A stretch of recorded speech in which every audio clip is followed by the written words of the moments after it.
Good afternoon, gentlemen. Welcome to Cricket Next. Well, my first question to start with, what brings you to Vibgyor Group of Schools as coaches or mentors? So we've been presented a pretty cool opportunity to come over and represent Vibgyor and their group of schools with myself and Jesse. We've been travelling around Bangalore. We're here in Mumbai at the moment, and then we're travelling on to Pune after this, and then back through to Bangalore. So the idea of the trip was to basically get around as many schools as we can, give all the kids some inspiration, show them the ways of we've been playing the game for so long, and just basically see the nice friendly smiles on the faces and see these kids actually get a kick out of actually sort of us being there and helping them in their cricketing careers. Absolutely, and I can see those kids, being in safe hands. Well, Jesse, it's going to be your first, I think, coaching experience. What would you like to say about it? Yeah, definitely a big learning curve for me. Yeah, the schools have been pretty awesome. The kids have really enjoyed having us there, and the talent pool's pretty awesome. Like noticing the kids understand the game very well over here, so that's been something pretty cool to see. And now that you have been in India for quite some hours now, and you are going to, mentor a bunch of budding cricketers across 3 different cities in India. So from that perspective, I just wanted to have your takes on what do you make of the Indian cricketing culture? It's crazy bonkers for cricket. They absolutely love it. I mean, cricket is your #1 sport, just as much as rugby union is in New Zealand for our All Blacks. So I'm every time we come over to India here, we just love to be part of this cricketing Indian culture. And I guess from my perspective, it's just great to impart a little bit of my knowledge on the kids and on the people that are actually at these schools, and hopefully they get something out of what we've been doing and what we've done for so long in our own careers. So for me, it's just pretty cool to actually be part of a growing culture of cricketers out there. Absolutely, and you guys come around in India, especially when the IPL season is on. Jesse, I'm coming to you with a familiar question that you have played this tournament. You have known some of the great players who have participated in this. Well, my question is, the last time when you played IPL, you saw the likes of Rohit Sharma and Virat Kohli. They were just budding cricketers, and now from then to here, how will you summarize this change, because they have turned into the legends of the game? What would you like to say about that? Yeah, I was lucky enough to play with Kohli when he was first on the scene at RCB, and everyone spoke very highly of him, and he was one to watch. And obviously, what he's done for the game of cricket in India is pretty amazing. The guy's a legend now. So, yeah, it's been awesome watching him grow as a player into the person that he is today. Absolutely. And as I speak of these names, Virat Kohli and Rohit, Matt, I would like to ask you that now you are going to deal with a bunch of kids, as you said, and you also stated that, it's a crazy environment. These kids, most of them will, you come across, they idolize Virat and Rohit when they take up the game. So how do you gonna deal with them? What's going to be your coaching perspective? I think my coaching perspective is pretty simple, to be honest. It's about the game, and it's about enjoying the game. It's simple as that.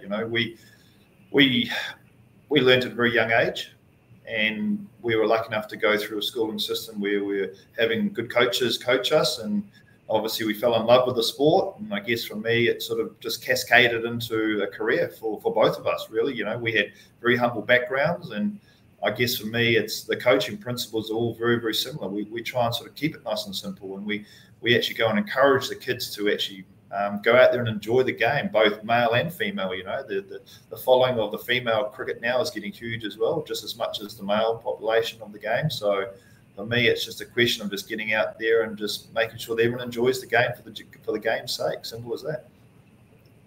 And Jesse, when it comes to, conveying someone that he must enjoy the game, how you gonna do it, especially when they are, at a very tender age and going to learn the aspects of the game from you guys? Yeah, it's a good question, because obviously being my first time coaching, that's something I'm going to have to learn myself to put across to the kids. So, yeah, for me, I'm still learning how to do that. But yeah, we can't. You just don't want. You're just trying to get across not to put too much pressure on themselves at such an early stage. And like Matt said, like enjoyment's such a big part of this game. You know, enjoy being around your teammates. Enjoy the successes. You know, there'll be the lows. But yeah, it's like Matt said, enjoyment's probably the biggest factor for this game. A lot of students will be coming to you, and knowing that you have played the IPL, shared the dressing room with someone like a Virat Kohli and Kevin Peterson for that matter. So what are you going to answer them when they ask you about this IPL scenario and how players deal with situations and all kind of stuffs? I think, like, personally, these schools are a great pathway for these young fellas. You've just got to let them know that practicing hitting a lot of balls, bowling a lot of like channel bowling and stuff like that, target bowling. The more you put in, the better you'll get out of the game. So it's just trying to keep it simple for them, and then let them go about their business. As far as coaching is concerned, a lot has been spoken about the mental health nowadays, and also it's a topmost priority for every player, not just in cricket, in normal life as well. So what would be your message if that mental health, mental well-being is concerned to the kids, because not all but some might end up taking this sport as a profession? Yeah, look, I think my philosophy on that sort of side of the game, the mental side of the game, whether it be in the game or actually outside of the game, and work/life/balance, I feel it actually, for me, is like try and view it as a positive. That there is going to be a lot of negativity around there which will play on your mind. I think for me, you've really just got to find your own pathway or your own way to actually how to deal with that. And everyone's different, and I think we need to respect that difference and that everyone is different. I know for myself, if I feel like I'm getting a little bit down on myself or I'm struggling for this or that, then maybe a good walk away from things is quite good for me. Go play some golf. I enjoy my fishing. I enjoy sort of getting outdoors. I'm a very outdoorsy person, and I find a lot of Kiwis are outdoorsy people. So, we have the opportunity to get away from the game, and I think for me, you've got to find your own way of dealing with that. I think the other thing is don't boil it up too much. I find that, men especially, we tend to boil a lot of things up. So find someone that you're really close with and just open yourself up to them. And sometimes a good, hug or a pat on the back or a cry on the shoulder will certainly sort of see you right. But for me, it's about positive affirmations and just learning from your mistakes. And I really emphasize it a lot with the kids and the coaches and all the staff around how you actually go and deal with it, If you had a message for the sports department, the sports staff, and the physical education trainers of the Vibgyor Group of schools, going ahead in their careers, what would be it? I think for me, keep inspiring. Just keep being there.